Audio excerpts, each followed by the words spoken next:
Dear Eugenio, you have no idea how excited, how keen I was to have this conversation with you. I remember fondly we had a beautiful, meaningful conversation walking in the Retiro Park in Madrid. And from those conversations in nature, where we deepen, where we expand, I think this is what people really are asking for, no? Understanding, learning in a very informal way, insightful way. So let's walk. Let's walk together, Eugenio, and very welcome to this dialogue that we're going to enjoy together. Well, Daniel, thank you for having me. I'm really every time you say something, I get very excited because I do follow and I know that we are in this world seeking and looking for something that explains things, and we have somehow um, lost track. Institutions are failing, organizations are failing, and we're falling apart with touch with each other. So this is so excited because I think that we're in the same search for what is truth and what it can work for the people in 2025, where so many things have changed, and looking for something that has worked in a constant way in reality, like the Jesuit spirituality and the Jesuit success in 500 years is something that we can look back and say, this is working on it, or this has worked. What can we learn from that? So I'm so happy to be here. This And is my favorite topic. I love what you already kind of designed. I would love to start with reality. Now, you mentioned a couple of things of what you're observing of the reality around us, how you would describe us. These organizations are not isolated, but parts of a reality which is fast changing. And definitely then go back to the roots of this 500-year-old wisdom of this search for a deeper meaning, for spirituality, for things that make sense, for truth. In a very Jesuit way, the search for truth, I think, is a very beautiful to explore. But let's start with the reality. What are you observing now? In what context are organizations right now operating? What comes to mind?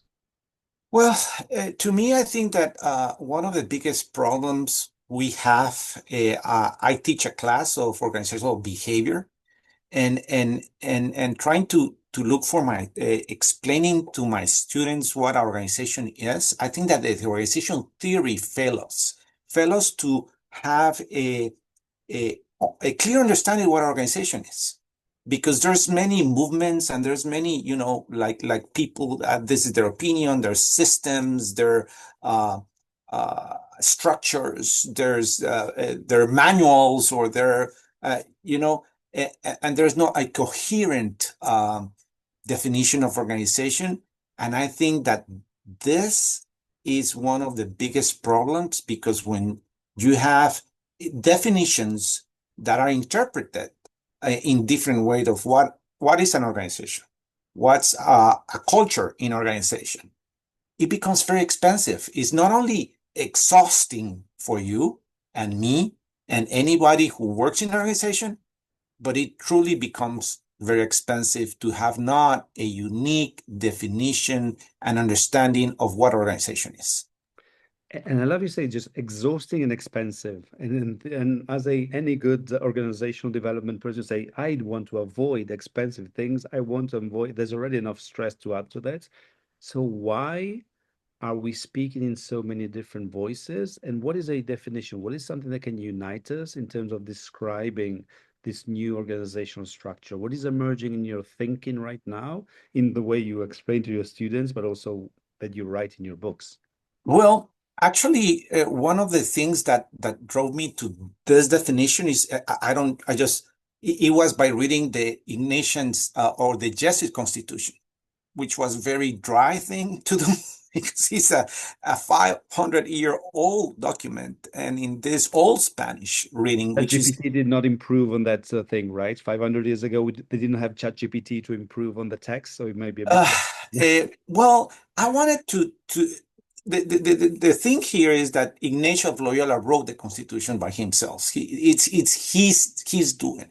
So I wanted to get inside what was one of the key things. But one of the real things that got me, and it was after reading the constitutions many times, he defined the organization as a living thing and a living organism with its own identity and with its own personality. So when I got that, I said, well, we don't respect and we don't treat organizations with their own identity with respect. Much sometimes it's a vehicle for leaders to step on. And that's when crises become real. Because organizations, when you don't give the way we do leadership today, really it's against the organization best interest. Because In what sense does it happen? leaders usually come and impose their own culture. They don't respect the organizational culture. They don't understand the organization purpose. They want going with their own agenda, with their own purpose, right? And that create what I define as organizational trauma.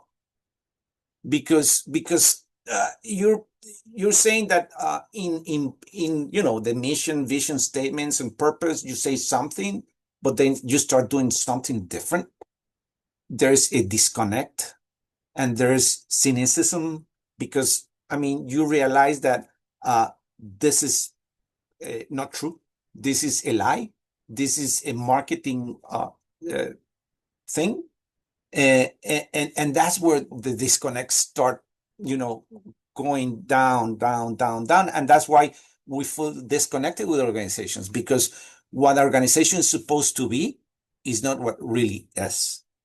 When we're talking about a living thing, right? And this is how the Jesuits have succeeded 500 years, is because they treat the organization and when as a living that and what Loyola said, how can we augment and sustain this good being? This good being. We are at the service of this purpose, at the service of this good being, right? So I literally understand now as organization is a living thing. So I wrote a new definition. If you may, I may do it. So I said, and I'm gonna read it.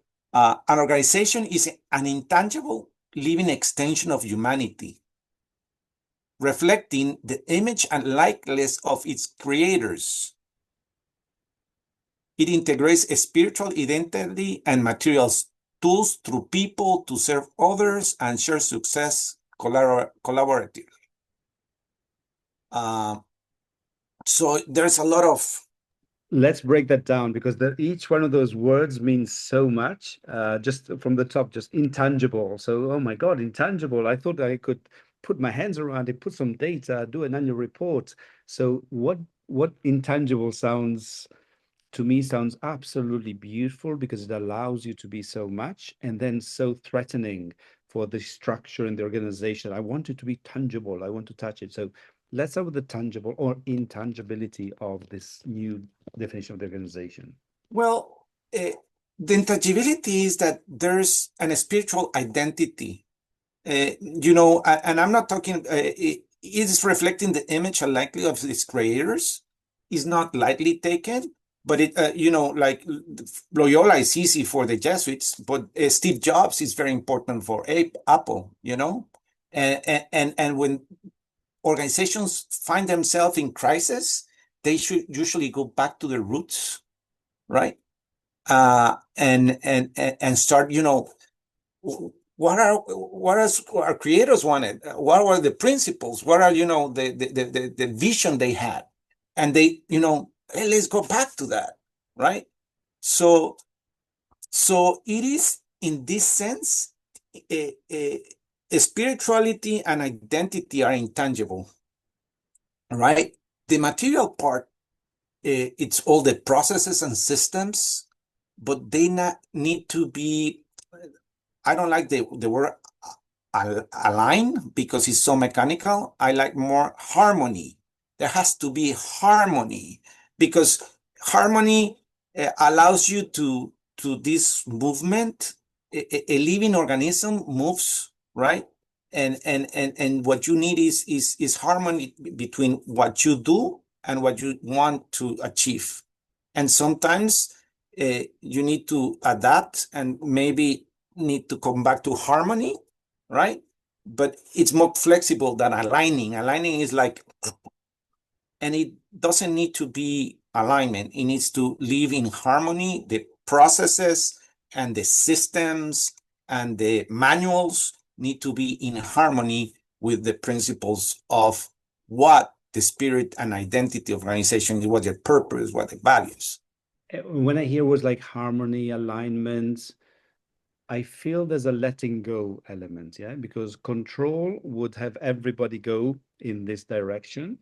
But when you want to create harmony, when there's a movement of coming together, somebody has to let go.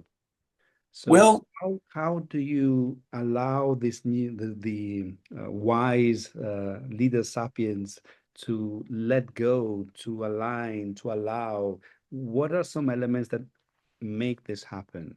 well, the first element is trust. And one of the things that I think that Jesuits has teaching me is that the constitutions have the first 5 chapters in how you select people and how you train them, which is, I was like, whoa. I mean, this was written 500 years ago. And for them, the selection of people and the training of people is key so they can trust them. You know, you trust them because you select them correctly and you accompany them correctly, and then you train them correctly, and then okay, I trust you. There's a subsidiary thing there, uh, and obviously people makes mistakes, and obviously we will try things differently, uh, but you need this flexibility. So people. One of the things that disengage us is when they want to use us as a engine part or a mechanical part, and not allow us to use our creativity, our own experience in creating this part of an organization, And I becoming that. and I see that so often that leaders, a group of leaders decides on a strategy, which is the best strategy ever. And exactly as you say, they use human beings as pawns on the chessboard that you go to the left, you do an L, you do this, and they do not, they go against nature, right? They go against the human nature, which is totally much more than, the queen goes this way, the pawn goes that way. No, no. As a human being, you can go in so many more ways, and we're kind of restricting and say, just follow this strategy, be use, and have no or very little ability to allow the something that goes against this. I was reading the other day McKinsey statistic about the number of strategic decision or transformation that fail, over 70%. We've got it all sorted out. This is the strategy of the future. It does not work. And I No. feel is exactly what you were saying, that we're treating the people in our team not as humans as we should. Can you tell me more about having Yes. humans and not Well, things part of the process? as the we need to integrate the organizations, as I see it, has 3 aspects, which are in the definition. But first is obviously the spiritual dimension, the material dimension, and the human dimension, right? And if you think about it, a, a spiritual dimension and material dimension needs the human action, because if not, it's there. So these 3 dimensions are the ones that need to be in harmony. If they don't live in a harmonious way, sooner or later you will have some type of organizational trauma. And there's organizational trauma, and people don't recognize this. And it's like when you start looking this and applying these principles in companies like Boeing, that you can explain, because there's a clear, decision-making process in remember also one of the definition of organization is uh, identity, material, and tools uh, through people to serve others. And this is very important. Serving others, it's the reason why every organization is created. Just that we forget, you know, You because were mentioning Boeing. Is that something that you were calling to as an example or as a case of where yes, Ohio? yes, because serving, I mean, when you think about Boeing, Boeing was a industry of technology to an aerospace and aviation and safety, serving people, right? It was the main thing. I mean, they wanted to build the safest airplanes in the world. And then they come, and in 1996, there's a merger between McDonnell Douglas and Boeing, and they changed from, creating the safest and more technological airplanes to profit maximization. And the key of this is when you do this switch, the thing works. You will create profits for 10 years, 12 years, 15 years, and everything is going to be crashing, right? And you can see it because obviously you will invest less money in research and development. You invest less money in quality control. Then the people start saying, well, we're not this. I mean, we were, quality, and we were, and they start disengagement, right?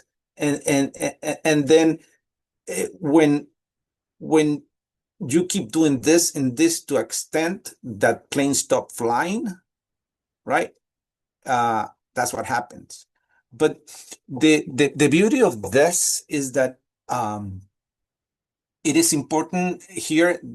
Uh, I did a match between this explanation and Peter Soroki's theory of social and cultural dynamics, and his You findings. introduce Sorokin so that for those that are not Okay, Peter Sorokin is a Russian. He's uh, he was from the early last century. He was against the Tsar at the beginning, and he wrote things about against the Tsar. But then he was against the Bolsheviks, and then he was about to be killed, but they let him go because he was against the Tsar in one moment, and he came to exile to the United States. But he was the founder of this sociology department of the St. Petersburg University, and he ended up founding the sociology department at Harvard University in 1932. And he dedicated 10 years to this book. He wanted to understand societies, the shifts on societies, and how and why societies evolve and how they evolve.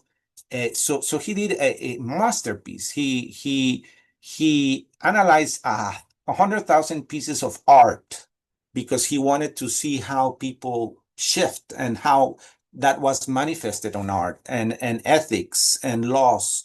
So so he came to a conclusion that societies will shift between three mentalities. Uh, One is the very spiritual mentality, and everything that is spiritual is what matters, not material. And he said eventually they tend to collapse. And then they from that collapse usually comes a balanced society with material and a spiritual likeness, like very balanced. And he said the Greeks were very balanced, and that's where humans advanced so much. So we have all the art, all the philosophy, all the stuff. And then they came the Romans, and they start very materialistic, very pragmatic, very result oriented, da, da, da, da, da, da. But the materialistics start growing and growing and growing. So institutions start, corruption, lacking, and then the collapse. And then what came? The spiritual. As a result, this from material to spirituality, and then we have 8 centuries of the Dark Ages, with very stagnated until that also collapsed, and then we have the Renaissance, right? And we have all this balance between spirituality and material, And one of the reasons that we don't know Peter Sorokin is because he was Russian, and in the 50s, he said that Western societies were becoming too materialistic, and eventually they will collapse because that's the model he says. Well, there's a lot of criticism about his models, but when you take that model and put it in organizations, it works brilliant. I mean, when you see that organizations go all the way to profit maximizations, eventually they collapse. And there's records after records of this. The decision-making process is influenced negatively because you serve profit. You stop serving people. So when you serve profit, and we humans are, if you put me that, I'll get you that. Don't ask me how, but I will get it. you know? And then you see cases like Volkswagen that you think, what was in the decision-making process to do what they did with the diesel engine here in the United States? And you see many organizations that fail when you start analyzing this process. Is exactly the Sorokin materialistic extremes when corruptions and then so organizations that balance spirituality and materialistic as important, both as important, integral. That's one of the words, that integrated. So that's what I like, and then I make the connections back. I'm sorry to Ignatius of Loyola, because one of his principles was God in all things, the perfect balance of the spiritual and materialistic in his organization. And then that's why I credit this balance of the Jesuits' success. There's a balance between the spiritual and the material, and people always at, as your serving people as your business. And I love you also wrote many things that you write, but also you wrote a chapter in the ebbf book, and the quote that you shared with a quote from Loyola: act as if everything depended on you, trust as if everything depended on God. Yeah. And this tranquility, this serenity that you should make as much effort as possible. In the end, there's someone superior that will actually allow things to happen and to go forward. And this trust in this wider sense, in this spiritual sense, that is not oh my God, but it's, oh my God, it's a trust. And I think that's Yes. something that we really miss. You mentioned, in the onboarding and so forth, this trust element. You also mentioned in the Sorokin example, art, how he was using arts to describe this. Did I understand Well, correctly? yes. He analyzed it, as I told you, 100,000 pieces of art, and so he wanted to see the expression and how. Um, And I ask that because in general, business and art is like boom, there's no connection. So I'm really curious to see, where do the two meet? How does well, art describe well, business? he analyzed art to understand how society shifts. And since we humans express ourselves through art, he could see how advanced art was, and how telling the art movement was about societies. And obviously, you see, I'm sorry, Michelangelo. Michelangelo. I was gonna say Miguel Angel, which is but it's Michelangelo at the beginning of the Renaissance, right? And this art expressing and all that stuff. So yes, he always he used art as an indicator on society shifts and how that affect uh, the mentalities. Obviously, if you are a very spiritual, mentality, art is gonna be expressed in one way, and if you're a materialistic, art is gonna be expressed differently. So that helped him to understand when shifts in mentality comes, because it's a complex thing. It's not a simple thing. But what I understand out of all this is that we as managers or leaders we need to understand two things, that we need to respect the identity, and that means that we need to make sure that there's a balance between our purpose and profits. I'm not, I don't like the dichotomy that we want to put, that, oh, this is purpose and this is profit. No, you need to integrate profit and purpose in one thing to be successful.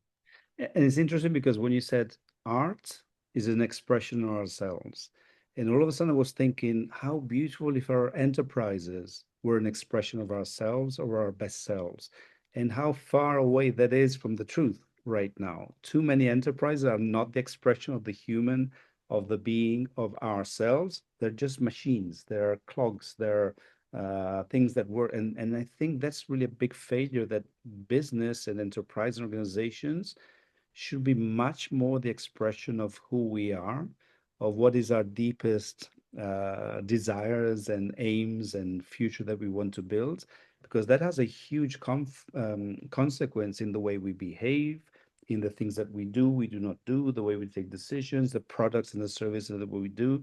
So I love how we can bring art as an expression of ourselves and bring some artistry of expressing ourselves in our organizations. How can we express ourselves in these new kinds of organizations that we are dreaming of? I think that one of the things is again balance, and I can see companies like Patagonia that bring balance, and I see a lot of B Corps that bring balance. I mean, that's one of the things that I love to follow you, because I admire B Corps. It's not about only profit. It's making profit and good, right? And if you do that, um, you pretty much will gonna be very successful. The Maybe abundance. Now, I always say, why are we so escathos? Why are we so limiting ourselves either or? Why Mhm. can't we be abundant of making profits and doing good? Why should they be a dichotomy there? Exactly as you said before. Why I is it so hard, do you think, for us to actually, it's probably the spiritual and the material again playing. Again, we're just, there are two things, or art and business. We seem to be dichotomy as opposed to bringing together. What do you think? I think that one of the worst thing that it's the market. When you're a public company, you have to report every 3 months, and all the emphasis is in profits. You know how much money I'm gonna make, and the projections, and you have to tell your projections, all that stuff. And what that has created a crisis, because um, when you do that, what Sorokin said, that you're gonna, if you just focus on that, you're gonna fail. If you see how the lifespan of organization is decreasing, uh, and now McKinsey says that we will have every average organization last 18 years. And in the 100 years ago, it was like 60 to 70 years. And I think that there's a correlation between what materialistic emphasis the market requests from us, and what Sorokin and the evidence shows us. Yes, you will have a success in a 10-year span, and then you will have a crisis, and then you will decrease, and then you. So my question is this, are we investing for the long term or just for the short term?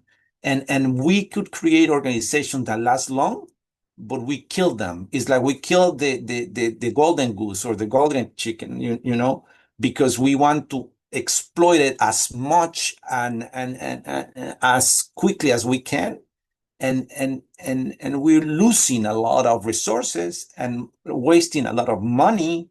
And let me emphasize money. This is not only about people. How we invest is always killing the golden goose. We don't see long term. We see too much short term. It's fascinating how we are Homo sapiens, and Mhm. often is, even extraterrestrial landed on Earth are saying, "What on earth are you doing?" Say, sapiens? What sapiens? We seem to be. My feeling is we seem to be in a kind of everybody's going in a direction, and we just follow. we do not take the time for discernment. As you know, that's a word that I just love, to understand, to discern, to choose, to select. And maybe in a second we can go into this discernment and the ability to discern that is so important now. You tickled me with the art and bringing art there. So is there an art or a painting that would describe the organization now? How would you, Oof. art would describe an organization to really bring home what we talk about when we talk about organizations nowadays? I Nowadays, if you ask me, I'll see it as a person, as extension of humanity. That if we really respect the purpose, their values, and I think of organizational human rights. It's a person. Respect what it serves.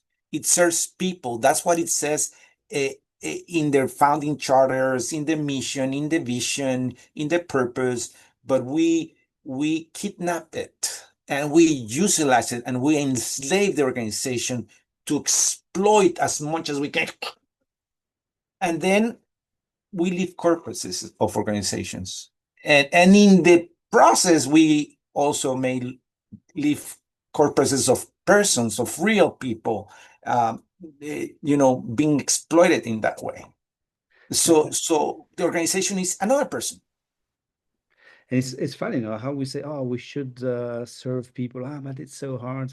And we do not understand that by serving people, we really create such better outcomes for the people, for the business, everything else. So I don't know why we moved into a sacrifice of serving people as opposed to the main aim that really creates energy, creates light, creates Correct. results.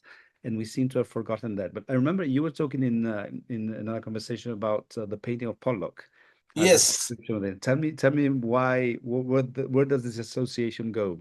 Well, I say that usually organizational theory is nowhere. It's like a Pollack painting because some theories tell you this, some theories tell you that, and there is no cohesion, there's no understanding. If we understand organizations as a living extension of humanity, it will be treated differently, and culture or organizational culture will be differently, and organization vitality will be differently. And we understand organizational trauma as a reality, right? So there will be a total different way of doing things as we did today, because organization, I mean, look at this. Lawyers give personhood to organizations. Organizations can buy, they can be sued, they can have nationalities, they can have, in law, there's the term of personhood. But why in the management will not give the category of personhood to the organization and respect it as a personhood? And that will be a huge difference. And there will be new fields of organization and to study, because there could be organizational trauma is real.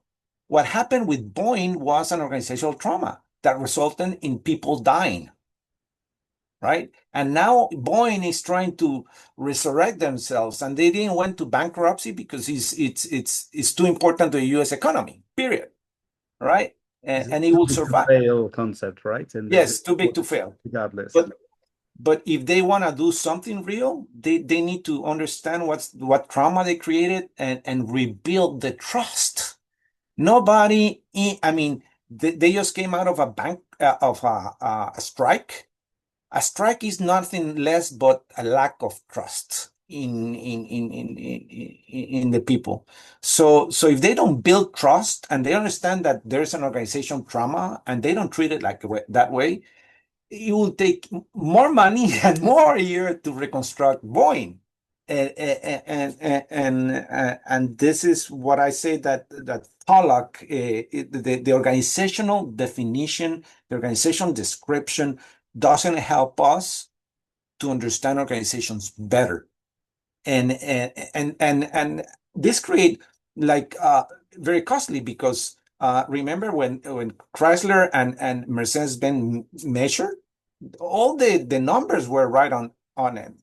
Nobody took into account the culture and the culture crisis that that will create because they didn't respect the personhood, and it was a total failure. And billions of dollars were lost. And we should learn, again, Homo sapiens, so to speak, something we can learn from this. And understanding, and the Pollock imagery still is in my mind. It's like, whoa, understanding. Oh, I wish I could understand what's going on. I wish I understand what decisions. And there's a superpower that you mentioned also in one of in the chapter of the book that is about discernment. Discernment, yes. What I read is making the essential decisions through prayer, reflection, and dialogue. What beautiful three elements, totally missing from everyday life, that we can use. And to me, that's a superpower of discernment to really allow us to understand, to make the right decisions. He talks about dialogue. No, it's not just a separate thing from other people that I discern on my own. Discernment is a collective, no, task and not a single one. It But could be both. It could be both. tell me more about this superpower of discernment. What Well, comes to life when you hear and put this in an organizational structure? well, let me begin by explaining individually discernment it's about studying and doing what you need to do, praying, and then uh, when you have your choices, is discernment has to do also with what's the feeling, after all this praying, all this consultation, what gives you, you know, good vibes, and what doesn't give you good vibes. So discernment is not only a spiritual and rational, it's also feelings. So you have there the three elements, right? It's what we feel, what we think, and what we believe, right? It put it in a place. And collective discernment is something that there's a lot of consultation. When you're making a decision, is not my decision, it's our decisions. And that's why I today, every time, every year, I get more contempt with the word leadership, because leadership it's also a word that is not very, for some people, is that I'm the Goliath, and or the this Napoleonic, and or this guy who's gonna do everything. In other parts is, yes, you need to take into account, and then but your final decision making process. But what I see most of the time is that people don't take the time to make the consultations, and we are in this rapid reaction, action, reaction, action, reaction, and not thinking properly. And the lack of thinking properly is the lack of the right consultations with people that knows, and the peoples who have interest, and the people who care about it, and listen. And about listening, you know, praying and then feeling, what's the discernment is such a key part of the Jesuit spirituality. um and we lack of it, and we lack of it because we are always such in a rush, and we are not giving the time to the important things. And by doing this, we make the wrong decisions that cost a lot of money and a lot of.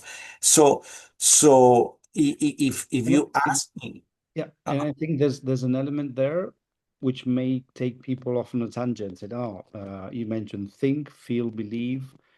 Oh, what do I think? What do I feel? What do I believe? But exactly as you said, is what do we? Because it's incredible how you go down a rabbit hole, but actually all the people around you are somewhere else.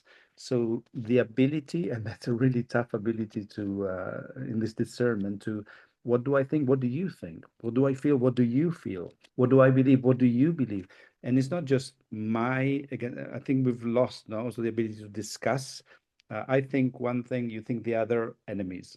There's no space in between. As you said, there's no dialogue. There's no, I want to understand. Okay, I don't agree, but I want to understand. There's none of that. So there's all this treasure there around us, and these three elements of think, feel, and believe together that will bring us to a totally different level, which is a much better level, which we still don't agree, which is fine, but at least we know each other, we understand each other, we respect of each other, we build that trust that you were saying at the beginning that is so important. But I do think that we trust, uh, even though if you don't believe, you can support.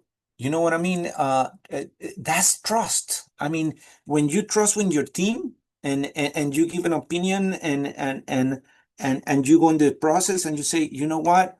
Uh, if the process is done right, I may not believe, but I will back up and I will do my part because it was done in a process when I was taken into account and I was respected and then we push forward, right? And that's a beauty. That's a beauty because it's not about me winning, it's about we doing it together to share success, like the definition.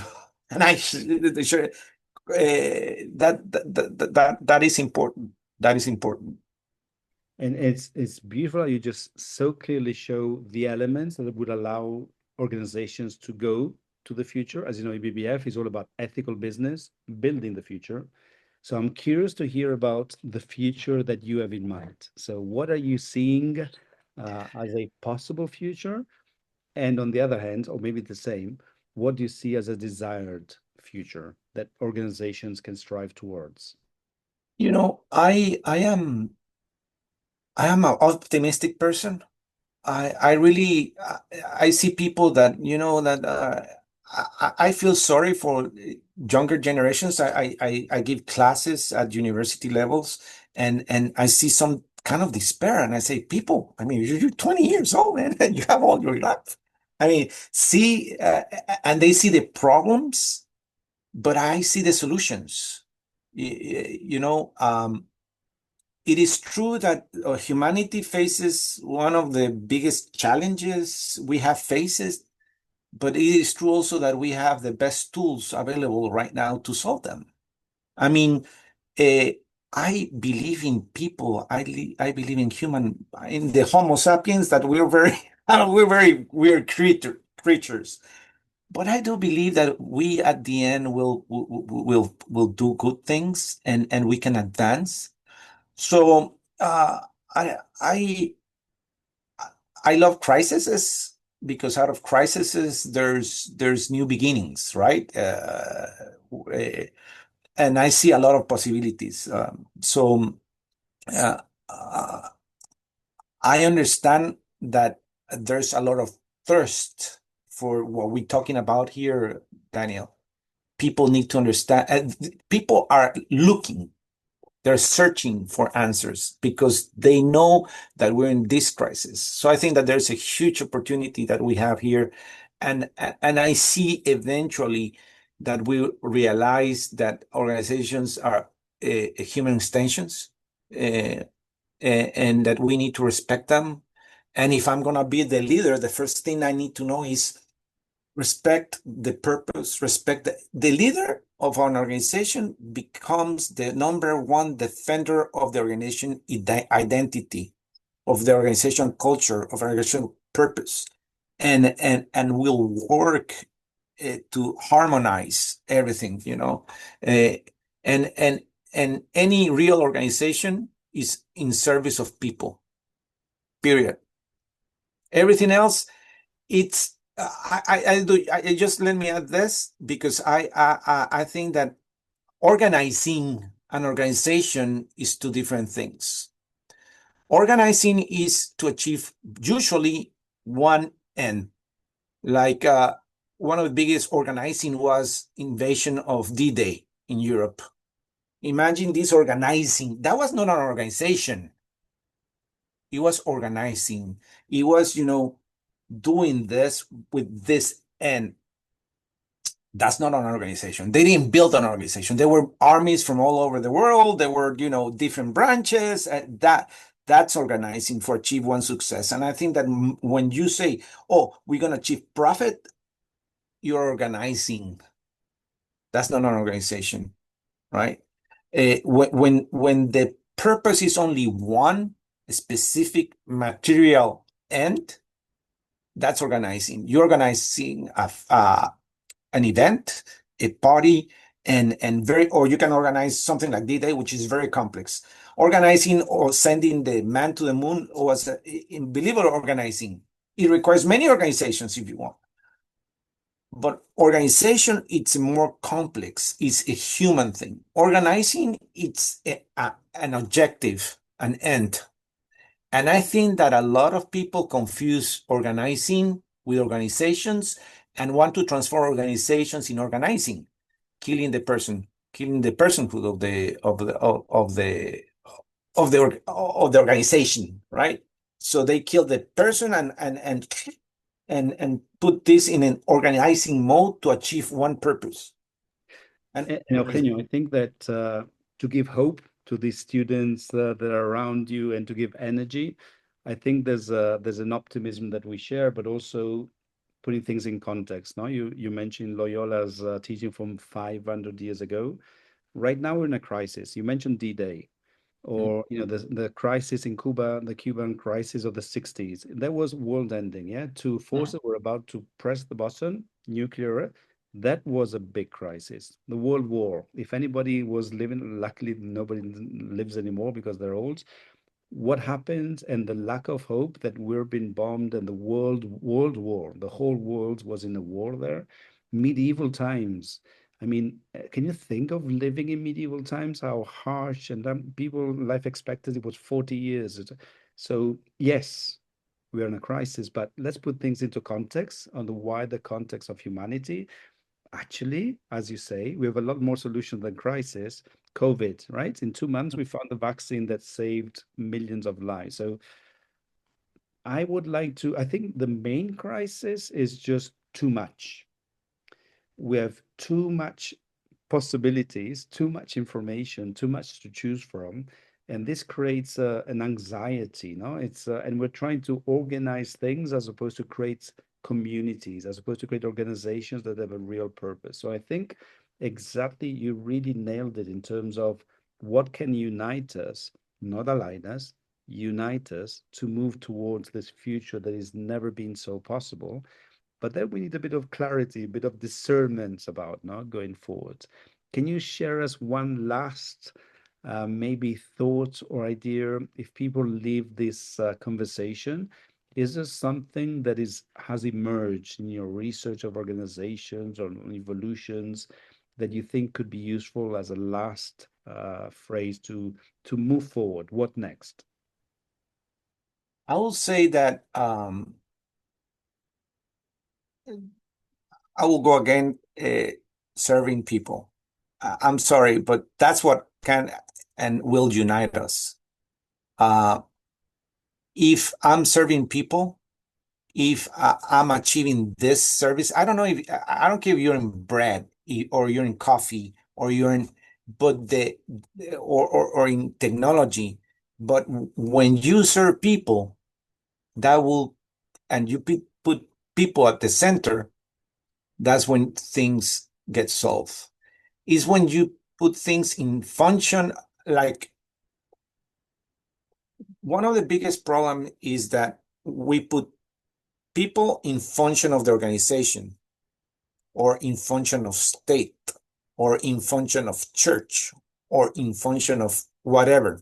Put X here, and when you put people in function of, that's when we go south. But when the organization, the state, the church, or X here is in functional people, that's when things works. A real pleasure to have concrete, spiritually inspired optimists that are making the future possible.